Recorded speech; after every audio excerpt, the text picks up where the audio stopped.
আসসালামু আলাইকুম বিসমিল্লাহির রহমানির রহিম সবাইকে স্বাগতম আমার চ্যানেলে শুভ সকাল।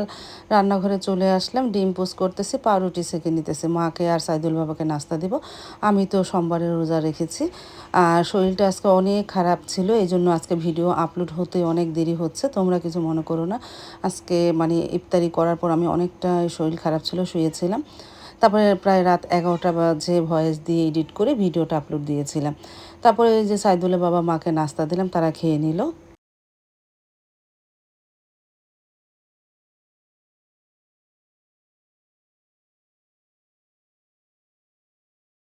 তারপরে তো আমার কাজ আমি করলাম, আজকেও আমার হেল্পিং হ্যান্ড আমার কাজের লোক আসেনি, কি করব। সকাল থেকে থাল বাসন ধুলাম, মুরগি কাটলাম, এখন ভালোভাবে ধুয়ে নিই, মুরগিটা কেটে ঝরা দিই।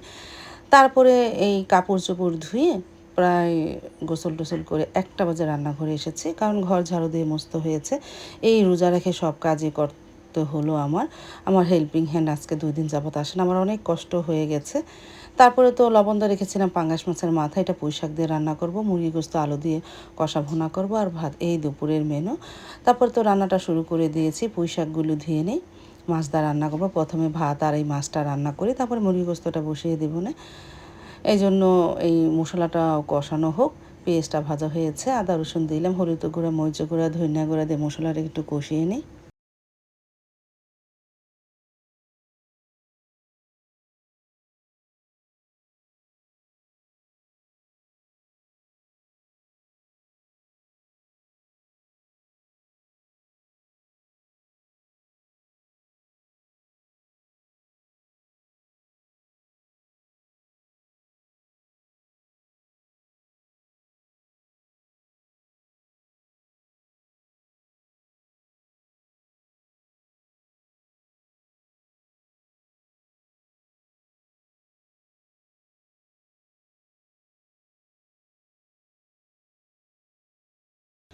মশলাও কষানো হয়ে গেল, এখন মানে পাঙ্গাস মাছের মাথাটা আমি ভালোভাবে ছোটো ছোটো করে কেটে ধুয়ে নিয়েছি।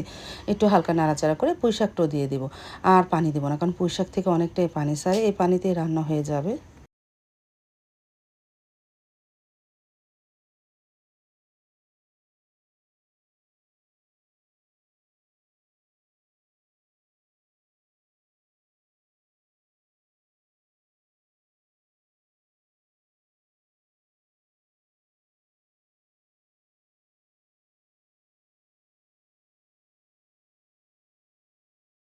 তারপর তো ভাতটা ঠিকা দিয়ে মুরগি গোস্ত মশলাও কষানো হয়ে গিয়েছিল, তারপরে মুরগি গোস্তটা দিয়ে দিয়েছি। এখন আস্তে আস্তে কষিয়ে নিই, একটু পরে আলু দিব না।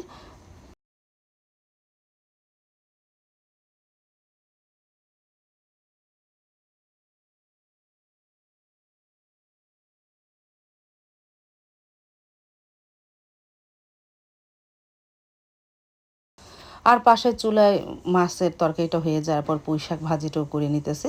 গতকালকের পুঁই শাকও এনেছিল, মানে সব শাক মাছে দিইনি, অর্ধেক এরকম মাছে দিয়েছি আর অর্ধেকের বেশি ভাজি করে ফেললাম। আর পাশের চুলায় এই যে মুরগি গোস্তটা আলু দিয়েছি, কষানো হচ্ছে আস্তে আস্তে।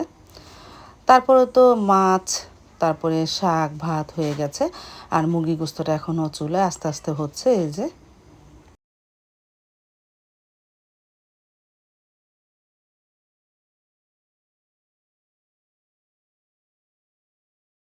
তারপর তো সাইদুল বাবা চলে আসলো, প্রায় 2টা বাজে খেতে দিলাম, সাইদুল বাবা মা খেয়ে নিতেছে, সারামণিকেও ডাক দিলাম। সারামণিও আজকে স্কুল বন্ধ, ওরও শরীরটা বেশি ভালো না। তারপরে ও খেয়ে নিল। তারপরে খাওয়া দাওয়া শেষ করে আসরের নামাজের পর রান্নাঘরে চলে আসলাম, ফালুদা রান্না করতেছি। সারামণি তো ফালুদাটা খুব পছন্দ করে, সাবাও খুব পছন্দ করে।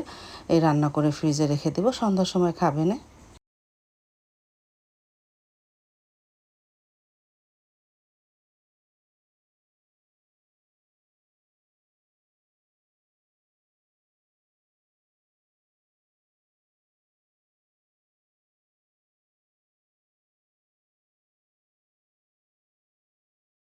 দেখতে দেখতে সন্ধ্যা হয়ে গেল, যে গরম পড়েছে, আর ভিডিও করা হয় নাই।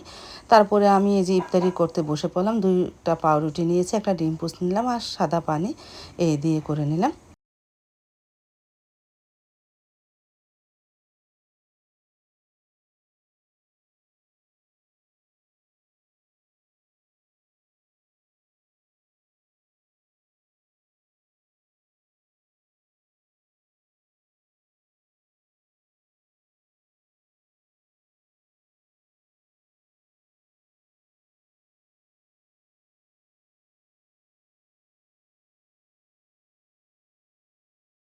তারপর তো ইফতারি করার পর নামাজ পড়ে এখন ফালুদাটা তৈরি করলাম। শুধু কলা দিয়েছে, আর কোনো ফলই দিই না। আমার মেয়েরা এখন আর কোনো ফল খেতে চায় না, শুধু কলা দিলে খুব পছন্দ করে। তারপরে এই যে আমি খেলাম, সাবা সাবা এখন খেলো না, বলতেছে আমি একটু পরেই খাবো। আমি, সারামণি আর মা আমরা ৩ জনে খেয়ে নিলাম।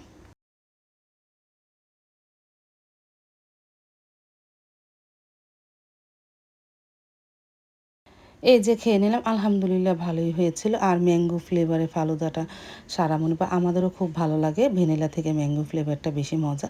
আজ তাহলে এই পর্যন্ত, দেখা হবে আগামীকালকে নতুন আরেকটা ব্লগ নিয়ে। আল্লাহ হাফিজ, আসসালামু আলাইকুম।